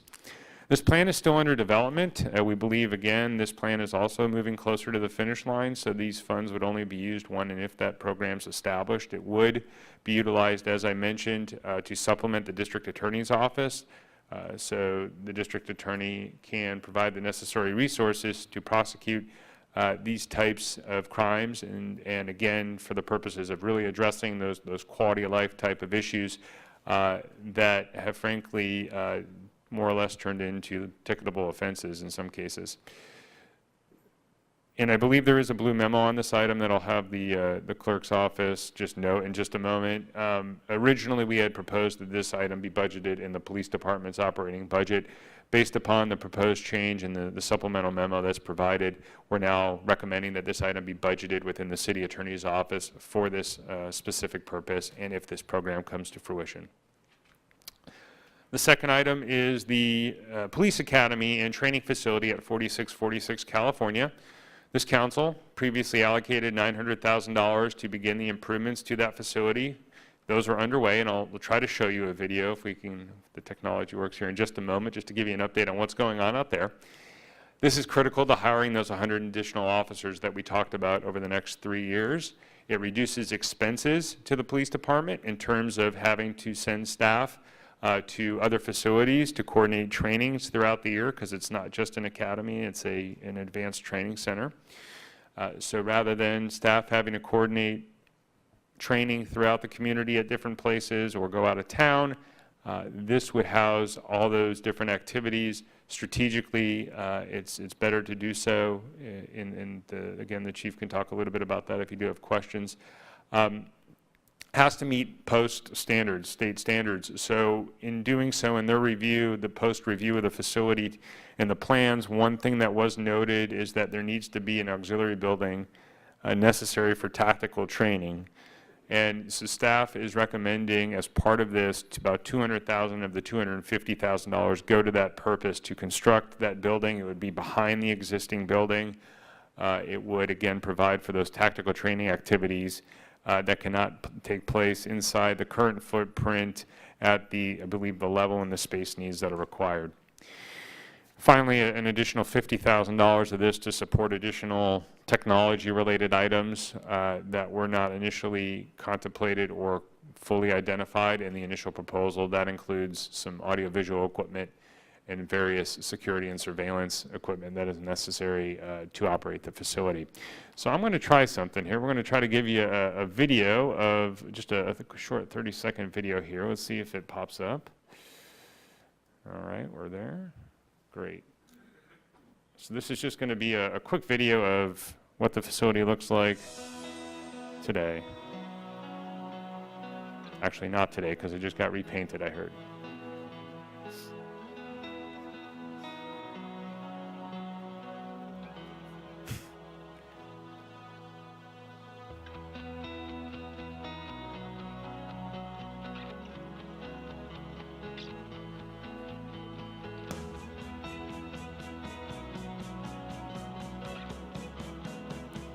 So this video, this footage was shot a few weeks ago, so I can tell you that there has been a substantial change to that time, and maybe the clerk's office can help me get back to my presentation.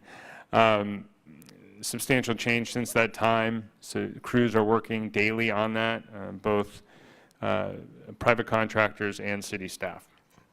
So again, that was $250,000. The last item, and then I will promise I will wrap up, is the reserve plan. And we've talked about this, and there were several requests of staff to look at best practices and develop a long-term multi-year reserve plan for the city. Fiscal stability of the city is one of the 13 priorities that were identified in the ballot measure. The committee, the Oversight Committee, has strongly recommended the city develop a plan to increase its reserve levels. More specifically looking at a 60-day reserve level. This city council received that recommendation as part of the May 8th presentation, and several council members had asked staff to look at developing a plan and provide information on best practices, which I believe we've done in a memo that is included in your packet tonight and was sent out several weeks ago. So staff did develop a plan and is recommending adoption of a resolution in tandem with the budget adoption to develop and implement a 60-day reserve plan by fiscal year 24-25. A little bit about the specifics. We looked at anticipated general fund growth in terms of what would be needed at that time if we wanted to stick to that 60-day reserve, and that amount would be about $54.5 million. Or about 16.7% of general fund expenditures that are expected in that fiscal year. One of the requests of staff was to look at other cities and get a better idea of what other cities are doing in terms of general fund reserves. What we found, and that report is included in your packet, I believe, is that other cities, major cities in California, large cities, have a reserve right around 10% or so, give or take. And so this plan would, and again, in line with some comments made by council, exceed what other cities are doing, and also be in line with the government finance officer's recommendation of a 60-day reserve. Again, I talked a little bit about this in my earlier slide. As you know, these reserves provide essentially insurance for the programs and staffing and services that this council is considering in terms of economic downturns, future recessions, significant events, natural disasters. These are the numbers that staff has put together to get from where we are today to the $54.5 million. I'm going to take this in two parts.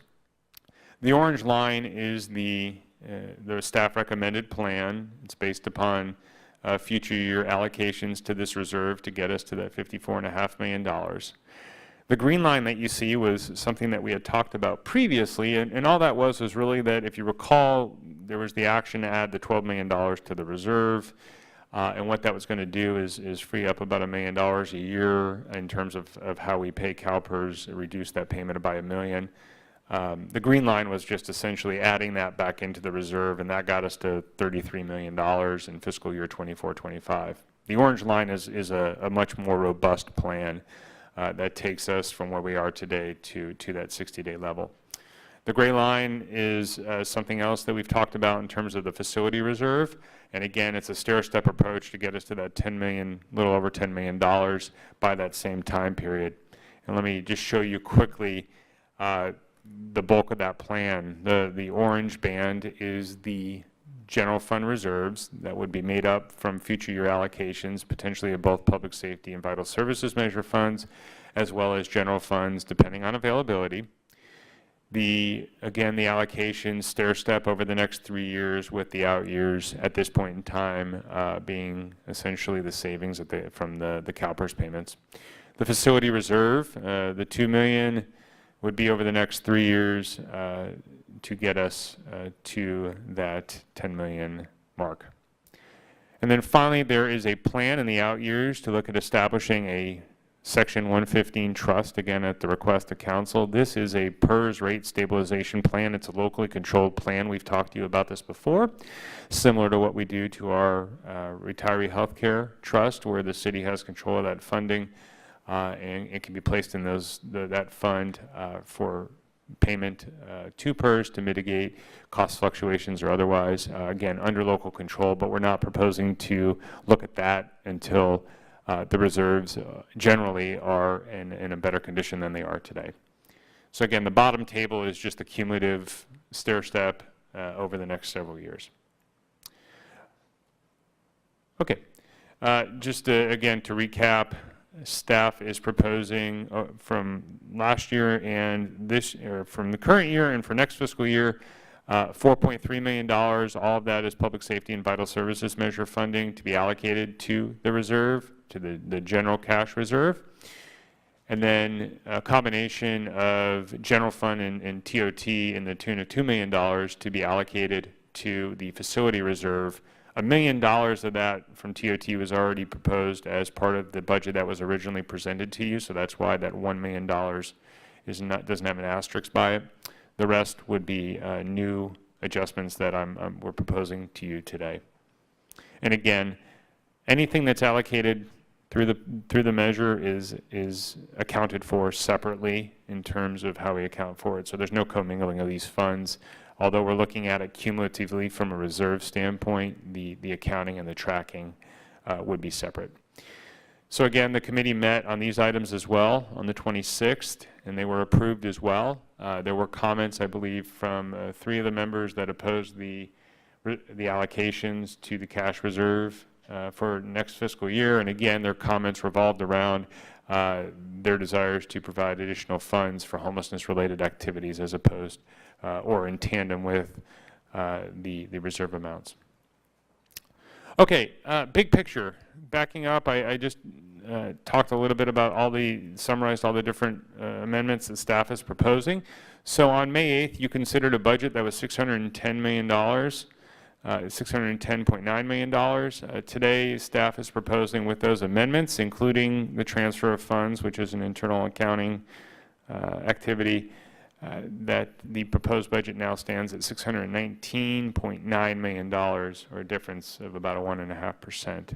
So that is where we're at today. A summary, again, we believe that the budget really is historic in terms of the service levels to address community priorities. As you recall, there are about 145 new positions proposed in this budget. The majority, I believe, are going to the police department for sworn and non-sworn staff to bolster public safety services. Robust capital improvements, everything from parks to fire stations to streets that's in the capital improvement program for next year. And then again, we're conservative in terms of revenue projections for next year. We have the long term in mind. We understand that the economic expansion will not last in perpetuity, and so again, we have conservative revenue estimates built into next year's budget. I'm at the end. These are the actions, that staff is requesting the council take this afternoon: adopting the budget, establishing the state-required appropriations limit. I didn't cover it in detail. It's covered in the memo. Essentially, it's a calculation that we have to go through per state law to establish an appropriations limit. We're well below that limit, so that item just adopts that amount. And then the third item is something new this year. Again, based upon council feedback, staff's recommending that the council adopt a resolution establishing a reserve plan that's outlined further in that resolution and that I outlined in my presentation. Again, it's a plan. It's based upon the availability of funds in the future years, but what it does is it provides staff with a clear blueprint of where we're trying to go and what we're trying to achieve, and staff felt it was helpful to formalize that for the purposes of being able to utilize it as a tool for our budget planning purposes. I'm done talking. I'd be happy to answer any questions you have. Thank you.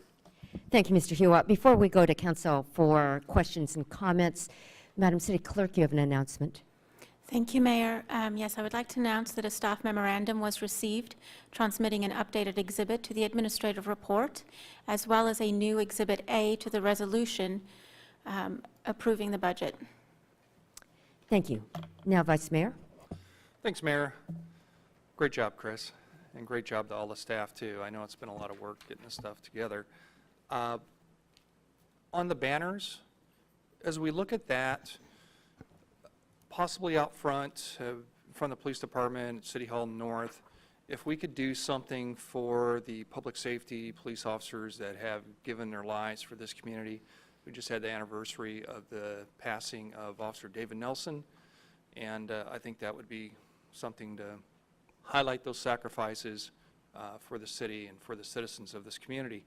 I want to thank the city manager for the allocation of the funds for the community prosecutions program. I think that's going to be an important addition and to help and alleviate maybe some stresses with our county partners. And again, thank you so much. Police Academy, very excited to see that stuff, the construction underway. Hopefully there's going to be a lot of luck at that academy. My wife and I are going, well, we're over 30 years now, and we had our first date there. So a lot of success, hopefully. Thanks. Bye. Thank you. Councilmember Smith. Thank you, Mayor. Very exciting to be able to provide this budget for the community and the resources. I just wanted one clarification. I had the request for the downtown landscape project, and I just want to make sure that it's not about the design of the landscaping. What it's about is, you know, how does council find the capital and maintenance money in order to make it happen and stay? Yes, if it was not described accurately, that was the intent. So yes, that is what we're going to be looking at. Great, thank you. Now, Councilmember Freeman. Thank you, Mayor Go. Chris, just two comments regarding landscape concept plans that you'll be doing on whichever corridors they are, whether they're Chester, H, I don't know if they're downtown, arterials. Could I ask that you bring the concept plans to the Planning and Development Committee so we get an idea what you're planning and can perhaps comment on it before they're finished and done and implemented? I think that would be worthwhile, so appreciate that. Finally, on your, I guess, I'm sure it's called a facility reserve for building and equipment, where we've set a goal of 10 million, which is great, and maybe that's the number. But I'd like to just perhaps have our finance department at some point before the next budget take the schedule of depreciation and amortization of all equipment, which we have to do anyway. It's theoretically how it wears out and has to be replaced. If there are schedules that are better for what's the useful life of a PA system or video system, all these things that we're sort of guessing that we need 10 million. We're a big city, maybe we need 5, maybe we need 25, but there is a schedule. We know they're pretty accurate. The things actually do wear out. The police cars do wear out over whether it's 5 years or 3, but those things are all very accurate. Rabobank floors wear out.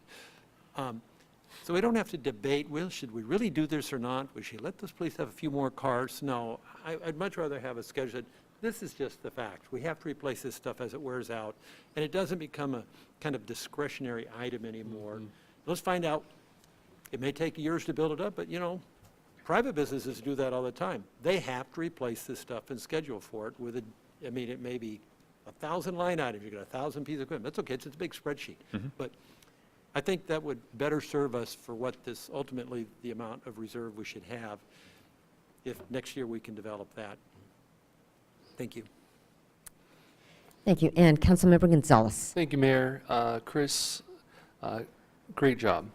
And kudos to you and to the city manager and to all of staff for all of the work that was put into this this year's budget. It is an exciting time, and staff did a tremendous job synthesizing all of the requests and ideas that this council has had and the community has had, and putting together what I think is an impressive budget.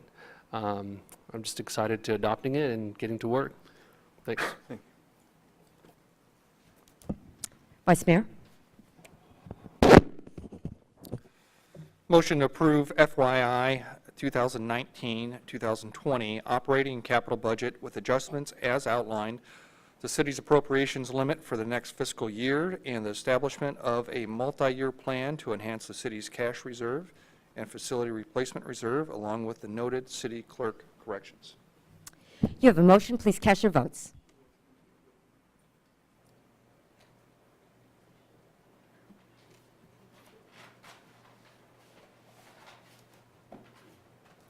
Motion is unanimously approved.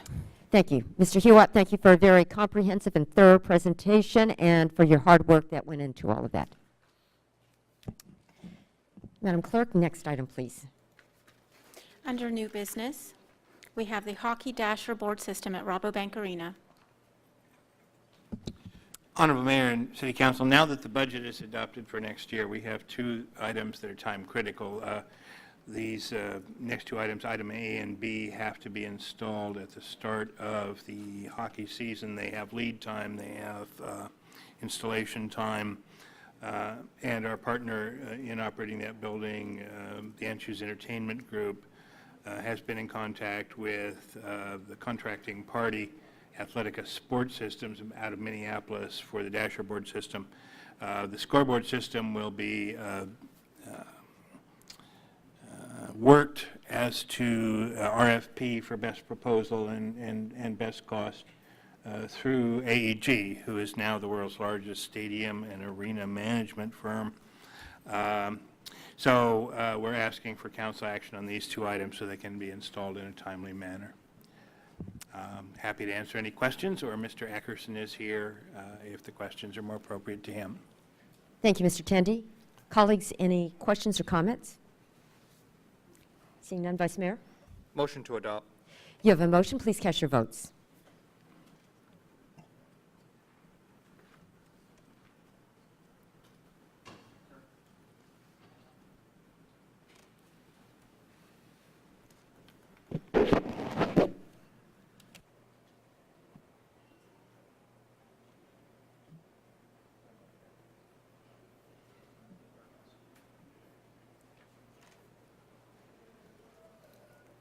Motion is unanimously approved. Next item.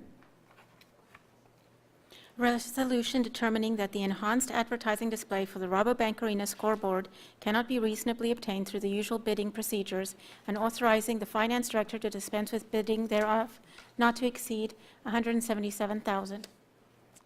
Mr. Tandy?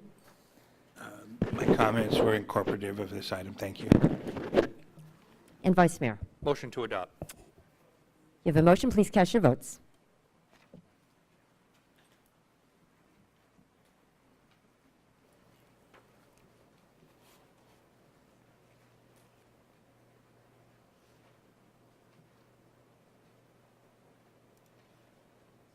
Motion was unanimously approved.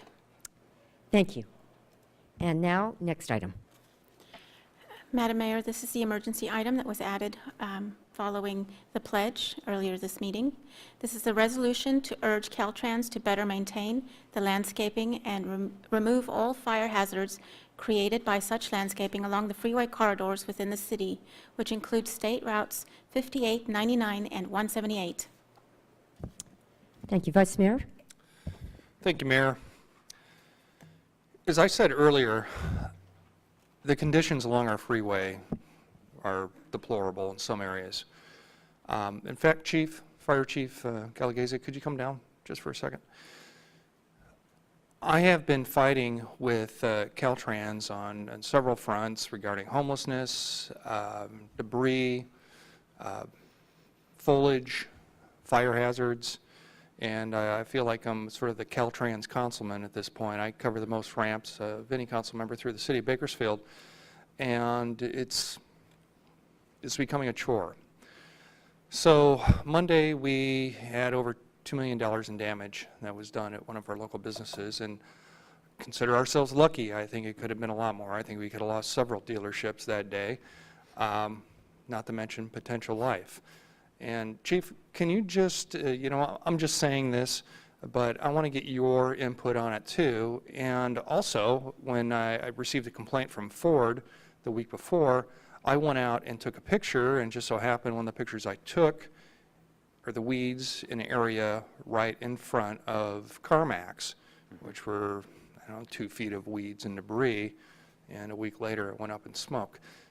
So Chief, can you just give me your input on this too, please? Mayor, City Council, yes, without a doubt, we've had issues along 9958 for many years due to that. We have spot fires all the way to fires that spread due to the extreme nature and the overgrowth out there due to the brush and the fuel load. It's been going on for quite some time. Firefighters are used to going out there on 99 and 58. And what happened was, due to that fuel load and the lack of maintenance, it exacerbated the situation, and what we got was the CarMax fire. With it goes beyond that as well. I mean, we had over 14 units out there from the city alone, and at one point had 2 available engines within the whole city due to that fire. And of course, that's what we do, but it takes away from the resources from the city due to the lack of maintenance. Now, I used to have a cabin, and every year I used to get a notice if I didn't clear out the brush around my cabin, I was going to get cited, and I'd have to knock that down to the dirt every year. And I see years of neglect. Now, Caltrans, I guess to their credit, after this fire, I have seen several crews out, which I'm thankful for. But those crews were literally out, I think, the day after this happened, and I guess my question is, where were they before? But do you think that it could have been mitigated if the brush had been kept at, let's say, a mold level? Absolutely, without a doubt. It's interesting, the Deputy Fire Chief Frando and I went out to drive the area the day after it had happened, and we noticed about anywhere from 5 to 6 Caltrans crews in different areas at that point in time. Too little, too late for CarMax. Thanks. Sorry. If I could just add, Councilmember Parlier, we sent out a photographer to take pictures of other portions of Caltrans right-of-way, and they're just as bad. This wasn't an isolated incident. It wasn't alone. We took pictures on 3 or 4, I believe, of their freeways where there are similar fuel loads that exist today. And we wanted to be sure before this resolution was before council that it wasn't an isolated incident, and it certainly is not. Thank you, Mr. City Manager. Last week, I took a trip down to Newport Beach for the California League of Cities. So I went through multiple cities, through Los Angeles and Orange County, and maybe some of those cities pay for some, added maintenance along the freeway, but I would think a vast majority probably don't. And what I saw was impeccably better in hundreds of miles of Los Angeles freeway than what we have of 15 miles through the city of Bakersfield. So I don't understand, if they're able to do it there, why can't they do it here? Thank you so much, Chief. Absolutely. I make a motion to approve this resolution. You have a motion. Please cast your votes.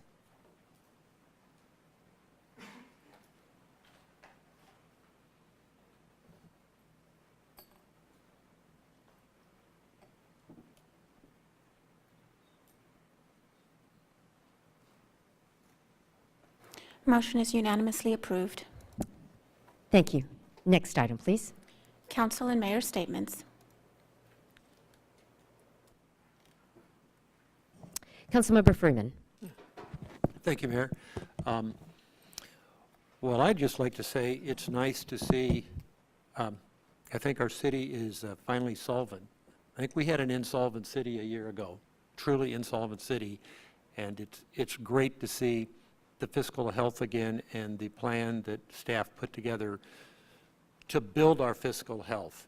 I'm hoping that in our efforts of branding and getting messages out on why Bakersfield is a great place to bring your business or live, is that a solid fiscal, we're solid fiscally compared to most California cities, might be one of the leading taglines. I don't believe we have any debt other than maybe some bonding associated with building a sewer plant or something built into fees, but as opposed to the kinds of debts that many cities have that have gotten in trouble, we don't really have that burden on us, and that's why, you know, I'm very happy to see that this provides a good future, because this is how we attract companies. You can't be a deteriorating city with your crime rising, your facilities deteriorating, and attract businesses. And the only way we build this community and build our tax base and provide services is by attracting businesses and growing businesses. So I think this is going to help our economic development quite a bit. One other comment, there were 3 people tonight who came up and talked about, or implied they were talking about transparency in the budgeting process. I'm sorry they left, because I want to make a comment. This year, I think, was the most transparent budgeting I've ever seen in the history of the city of Bakersfield. We've never had so many public meetings, the oversight committee meeting, 2 or 3 all-day budget review meetings, council meetings, numerous ones on the budget. So I think those are pretty adequate. But I do think that if there's ways that we can perhaps improve the process to get a little more public input, maybe it's times a little more convenient. I'd like to refer, do we have a Budget and Finance Committee, right? I'd just like to refer the subject to them to discuss it at some point, to examine, did we really not provide transparency? Because, gee, I thought I'd never seen it so transparent. But maybe people come back and tell us what they were referring to. If they were referring to their ward specific, then you have to work with your councilman on your own ward problems. You know, I represent Ward 5. People in Ward 5 have to come to me if they have specific things in Ward 5, just like Ward 1, 2, and that's the way we get input from our closest constituents. But from a broad public standpoint, I thought that this year was remarkably transparent.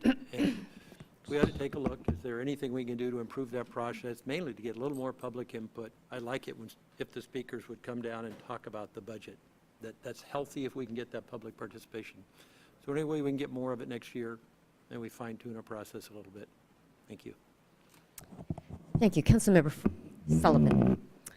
Thank you, Mayor. Well, our assistant city manager did an excellent job, very, very good job, Chris. And quite an interesting contrast, our budget this year over the last number of years. You know, and certainly with our city manager, our reserve was always a top priority. We made certain that we did keep our reserve intact for many years. And Alan, I can remember the first year that there was no choice. We were not able to fund that reserve. We were not able to. And then it continued on. We were hoping it would be just a 1 year that we weren't able to that year. But that's important, as our staff certainly knows and our council agrees. So Bruce just mentioned fiscal health. You know, we've always prided on fiscal health, and now with the community wanting to being willing to be part of the solution that we needed a solution for, we are now returning to fiscal health. So that's certainly wonderful. So it was a wonderful contrast, and we have the wherewithal now to budget and to add when we can, but we're able to be fiscally healthy again and have that reserve that we always tried hard, intended to have. And we'll continue. Actually, I think we've always, prided ourselves with being, what was the word? Transparent. Yeah, transparent. But yes, that's certainly important. Certainly now with Measure N, it's important that the community feels that they that we make it very clear that we are transparent, and now the community has the opportunity, besides only the elected people here, to take part in that, and so it's very encouraging, very encouraging.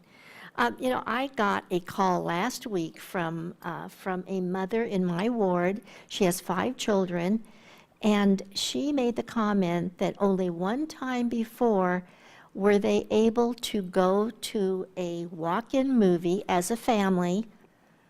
And she was commenting, they have the schedule of our Friday movies in the park, and of course, they are scheduled from the beginning of June through the end of July. They've been going every Friday, and it's just one of the highlights of their summer. And this is, you know, we've been doing this for several years, so it was just a delight to hear that comment that, you know, when you have a number of children, walk-in movies are expensive, and that's one of the things that you can either do that or you don't. And so now they, you know, in family entertainment, which is not only family entertainment, but free family entertainment. So she was thanking the city of Bakersfield and just commenting that that was something that they would continue to do every Friday night. That was just part of their summer plan again this summer. So I thought that was just great.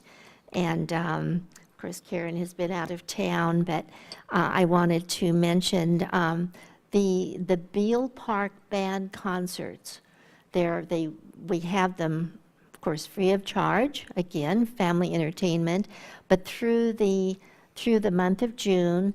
And this coming, always the last band concert in June is the patriotic concert. And so I want to remind everybody that this coming Sunday night will be the last of the series of 4. And it's always outstanding. That's when they play the theme song for the different phases of our military, and the veterans proudly stand, and it's just wonderful. The weather has been beautiful. So I will be there, and I'm sure Karen will be also.